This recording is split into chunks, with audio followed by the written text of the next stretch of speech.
শতবের কাছে আসছিলাম, অনেকগুলো প্রশ্ন রেখেছিলাম আমি শুরুতে, নিশ্চয়ই দেখেছেন যে মমতা বন্দ্যোপাধ্যায়ের হাতে থাকলে উনি কি কি করতে পারতেন, আর হাতে থাকার কালীন একাধিক ঘটনায় কি কি জিনিস আমরা এখনো পর্যন্ত দেখেছি।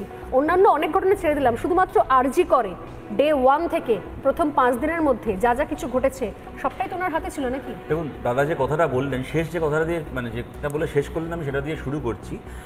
একজন অপরাধী আর্জি করে নাকি একাধিকজন অপরাধী? আমরা যদি বলি, যতবার বলার চেষ্টা হয়েছে ডক্টর সুবর্ণ গোস্বামী থেকে শুরু করে যারা যারা বলেছে এটা গ্যাংরেপ হওয়ার দিকেই ঘটনাক্রম ইন্ডিকেট করছে, বলা হয়েছে যে আমরা গুজব ছড়াচ্ছি, হ্যাঁ, পারসেপশন তৈরি করছি মানুষের মধ্যে, কত কথা, তার জন্য একে ডেকে পাঠানো, ওকে লালবাজারা জিজ্ঞাসাবাদ করা, সব কিছু হয়েছে। আর যখন দেখা গেল যে সিবিআইও আলটিমেটলি সঞ্জয় রায় ছাড়া কারোর বিরুদ্ধে চার্জশিট জমা দিল না, তখন এদের এই কথাটা বলার কণ্ঠস্বর 4 গুণ বেড়ে গেল।